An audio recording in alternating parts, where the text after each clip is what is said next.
Kapayapaan na sa inyong lahat.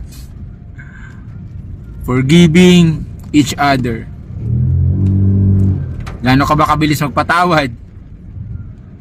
Napatawad mo na ba lahat na nakasakit sa'yo? Hirap? Hayaan nung ibahagi ko sa'yo ang sinasabi ng Biblia tungkol dito. Sinabi sa Ephesians 4 verse 32.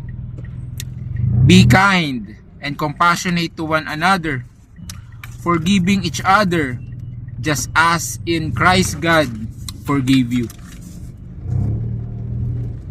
Pinatawad tayo ng ating Panginoong Diyos sa lahat ng ating mga kasalanan sa pamamagitan ng ating Panginoong Hesus.